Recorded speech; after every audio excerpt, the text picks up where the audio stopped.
तस्वीरें दिखा रहे हैं, हम कुछ तस्वीरें दिखा रहे हैं।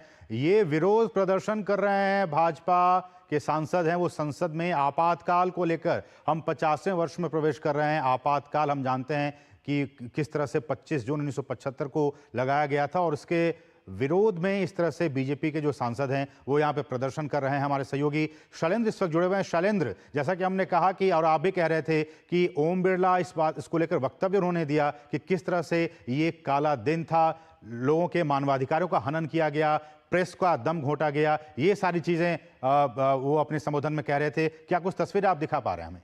देखिए, ये संसद भवन परिसर के मकरद्वार के सामने की तस्वीरें हैं, जहां बीजेपी के तमाम सांसद वो आपातकाल को लेकर प्रदर्शन कर रहे हैं और कांग्रेस से जो आपातकाल कांग्रेस की सरकार ने लगाया था, इंदिरा गांधी ने लगाया था, उसको लेकर माफी की मांग कर रहे हैं। हम जानते हैं कि आज ही लोकसभा में एक आपातकाल की निंदा को लेकर प्रस्ताव रखा गया, 2 मिनट का मौन रखा गया। लोकसभा अध्यक्ष ओम बिरला ने आपातकाल के दिनों को याद करते हुए कहा कि किस तरह से संविधान का, लोकतंत्र का गला घोटने का काम किया गया था और कैसे लोगों ने उसके खिलाफ एक आवाज उठाई थी। और उसका जिक्र करते हुए एक प्रस्ताव लोकसभा में ओम बिरला लोकसभा अध्यक्ष ने पढ़ा। और अब हम देख रहे हैं कि जब लोकसभा स्थगित हुई उसके बाद जो तमाम सांसद है बीजेपी के, वो मकरद्वार पर आए और प्रदर्शन कर रहे हैं। वो कांग्रेस पार्टी से, उनके नेताओं से मांग कर रहे हैं कि आपातकाल लगाए जाने को लेकर माफी मांगनी चाहिए कांग्रेस पार्टी के लोगों उनको, कि उन्होंने वो जो संविधान का गला घोटने का काम किया था, वो जो प्रयास हुआ था, मीडिया की आजादी छीनी गई थी, किस तरह से तमाम विरोधी दलों के नेताओं को जेल में डाला गया था, वो एक तरह से उस घटना के लिए, उस प्रयास के लिए कांग्रेस पार्टी और उनके शीर्ष नेताओं को माफी मांगनी चाहिए। तो हम ये प्रदर्शन देख रहे हैं। इससे थोड़ी देर पहले ये संसद भवन परिसर में संसद का जो मुख्य द्वार है, मकर द्वार, वहां पर ये प्रदर्शन हुआ। बीजेपी के सांसदों ने प्रदर्शन किया कांग्रेस से माफी की मांग करते। हमने देखा बीते दिनों शैलेंद्र, प्रधानमंत्री ने भी इस बात का जिक्र किया था जब वो संबोधित कर रहे थे कि किस तरह से आपातकाल और आपातकाल के दिनों में जिस तरह से मानवाधिकारों का, लोकतंत्र का, उसकी हत्या की गई। प्रधानमंत्री ने भी इसका जिक्र किया और आज लोकसभा में,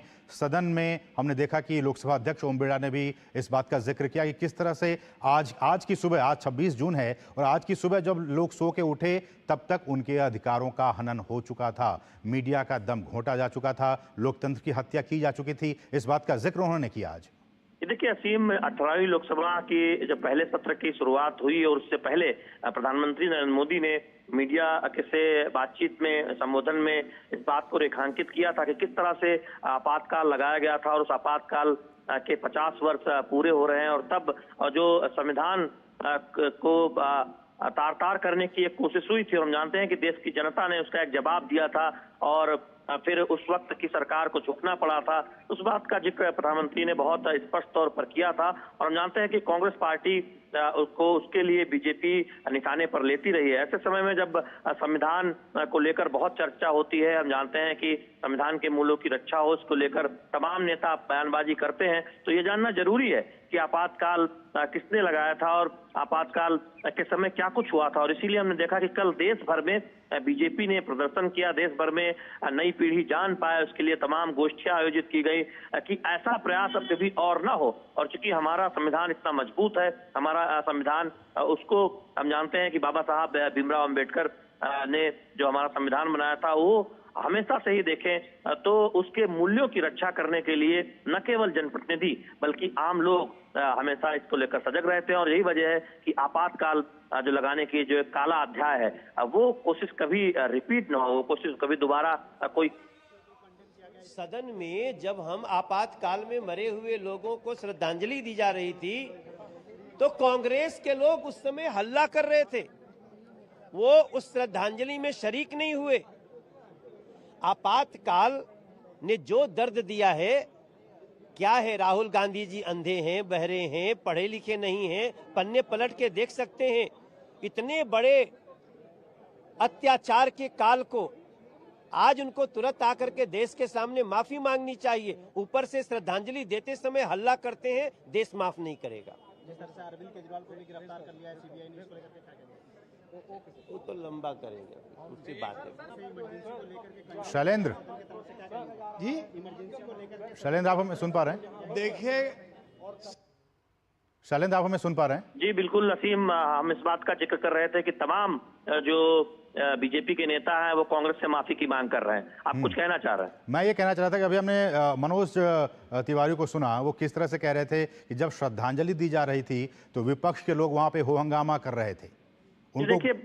जी देखिए, जब आपातकाल को लेकर जब एक प्रस्ताव आया और लोकसभा अध्यक्ष ने आपातकाल में जो कुछ हुआ उसका जिक्र करना, जो उस प्रस्ताव में जिसका जिक्र था वो पढ़ना शुरू किया, तो हमने देखा कि कांग्रेस के और विपक्षी दलों के कई सांसद उस वक्त हो हंगामा करते नजर आए लोकसभा के अंदर। तो ये बीजेपी लगातार इस बात को कहती रही है कि कांग्रेस के नेता जो जिस तरह से संविधान की बात करते हैं, संविधान बचाने की बात करते हैं, लेकिन उन्हीं की सरकार ने, उन्हीं की सरकार और तब इंदिरा गांधी तत्कालीन प्रधानमंत्री ने आपातकाल लगाने का काम किया था। यानी संविधान का गला घोटने का काम कांग्रेस की सरकार ने किया था। और हम जानते हैं कि केवल आपातकाल की बात नहीं है, बीजेपी ये कहती है कि अनुच्छेद 356 का दुरुपयोग करने का जो रिकॉर्ड है वो कांग्रेस पार्टी के पास ही, यानी चुनी हुई राज्य सरकारों को बर्खास्त करने का आप देखिए तो सबसे ज्यादा बार ये काम कांग्रेस पार्टी की अगुवाई वाले केंद्र सरकारों ने किया है। तो बीजेपी लगातार कांग्रेस पर इस बात को लेकर हमलावर रहती है कि वो संविधान की बात तो करते हैं लेकिन उन्हीं की पार्टी की सरकार ने, उन्हीं के अगुवाई में ऐसा कई बार हुआ है जब संविधान के मूल्यों की रक्षा करने की कोई चिंता कांग्रेस पार्टी की सरकार ने नहीं की है। तो हम देख रहे हैं कि आपातकाल जब कल उसके 50 वर्ष पूरे हुए, देश भर में बीजेपी ने प्रदर्शन किया और आज लोकसभा में इसके लिए एक प्रस्ताव भी लाया गया, 2 मिनट के लिए मौन भी रखा गया और बीजेपी के तमाम सांसदों ने संसद भवन परिसर में प्रदर्शन किया है। और जो हम देख रहे हैं तस्वीरों में शैलेंद्र, कि जो प्ले कार्ड लेके वहां पे संसद के सदस्य वहां पे मौजूद हैं, उस पर लिखा हुआ है कि ना हम भूलेंगे, ना माफ करेंगे और ना ही दोहराने देंगे। ये देखिए, इसका मतलब ये है बीजेपी जो युवा पीढ़ी है वो चाहती है कि वो युवा पीढ़ी जाने कि हमारे संविधान, बाबा साहब भीमराव अम्बेडकर ने जो संविधान बनाया उसको कोई बदल नहीं सकता, उसके संविधान के मूल्यों की रक्षा करना हम सबका कर्तव्य है। और ये जो एक प्रयास हुआ था उसको किस तरह से जनता ने जवाब दिया था जब 1975 में आपातकाल इंदिरा गांधी ने लगाया था। तो ये बीजेपी लगातार कहती है कि ये जानना जरूरी है कि किस पार्टी के नेता ने, प्रधानमंत्री ने ये काम किया था जब आपातकाल लगाया गया था और कैसे देश की जनता ने, तमाम नेताओं ने उस आपातकाल लगाने के फैसले का विरोध किया था, मीडिया ने विरोध किया था और सिविल सोसाइटी ने विरोध किया था और उसकी वजह से आपातकाल हटाना पड़ा था इंदिरा गांधी को। और हम जानते हैं कि उसके बाद जो चुनाव हुए उसमें इतिहास दर्ज हुआ था कि कांग्रेस को एक बहुत बड़ी हार देखने को मिली थी, लेकिन जनता ने अपने गुस्से का इजहार किया था और तब से एक संकेत गया था कि कोई भी सरकार इस बात की हिम्मत सपने में भी ना सोच सके कि आपातकाल जैसा कोई कदम या फिर संविधान के मूल्यों के विपरीत कोई कदम उठाया जा सकता है, ये कोई सपने में भी ना सोच सके। ऐसा जनादेश उस वक्त उस आपातकाल के चुनाव के बाद देश की जनता ने दिया था। बिल्कुल, हमारे साथ वरिष्ठ मेहमान भी हमारे साथ स्टूडियो में मौजूद हैं, मदन मोहन जी। मदन मोहन जी, एक तरफ तो कांग्रेस को हमने देखा है रैलियों, लोकसभा चुनाव के दौरान संविधान की कॉपी को लेकर वो घूमते थे हर रैली में, और उन्हीं की पार्टी ने इस तरह का काम किया था। देखिए, मुझे लगता है कि हमारे देश के राजनीतिज्ञों में सही को सही और गलत को गलत कहने की ताकत होनी चाहिए, उनको इसके स्वीकार करना चाहिए। आपको याद होगा, जैसे अभी मैं पूरा मुझे रेफरेंस याद आ रहा है कि अंग्रेज शासन में यहाँ पे भारत में जो भी गलत घटनाएं हुई थी अभी तक उसके लिए माफ़ी मांगते हैं। 2000 जलियांवाला बाग कांड के लिए भी कुछ साल पहले ही वहाँ के प्रिंस चार्ल्स ने यहाँ पे इंडिया में आकर माफ़ी मांगी थी।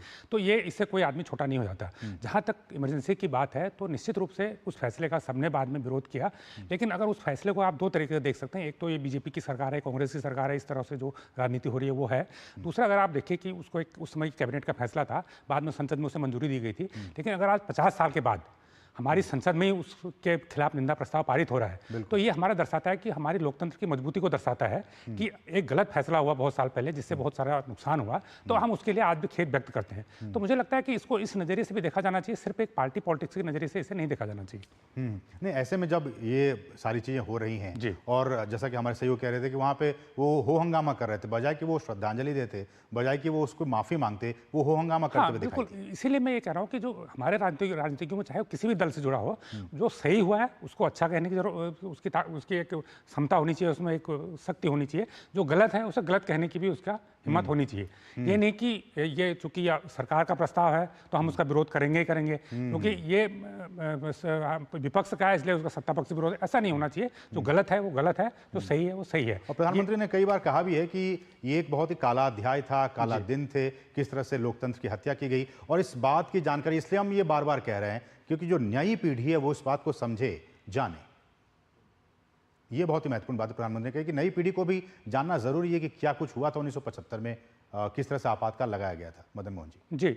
निश्चित तौर पर ये जानने का सबको हक है। और मुझे लगता है कि जैसे इस बार ये मामला इसलिए भी ज़्यादा हाईलाइट हो गया क्योंकि कांग्रेस बार बार संविधान को एक इशू बना रही है, चाहे वो चुनाव के दौरान हो, चाहे वो चुनाव जीतने के बाद हो। कल जैसे शपथ हो रही तो राहुल गांधी समेत विपक्ष के ज़्यादातर बड़े लीडर हाथ में संविधान की कॉपी लिए हुए थे। तो मुझे लगता है कि विपक्ष का जो संविधान की कॉपी दिखाना, बार बार संविधान को मुद्दा बनाना, ये एक बीजेपी को भी या सत्ता पक्ष को भी इसके लिए चुनौती दे रहा है कि ये कि संविधान आप हमें दिखा रहे हैं लेकिन आप पिछला आप खुद ही संविधान के मूल्यों का आपकी जो पहले की सरकारों ने खुद क्या किया। तो मुझे लगता है कि अगर इसमें अगर कहीं इनको लगता है कि सरकार या सत्ता पक्ष आक्रामक है तो मुझे लगता है कि इसका मौका भी विपक्ष ने उनको दिया है। बिल्कुल बिल्कुल। यहाँ रुकेंगे एक बहुत ही छोटे से ब्रेक के लिए मदन मोहन जी।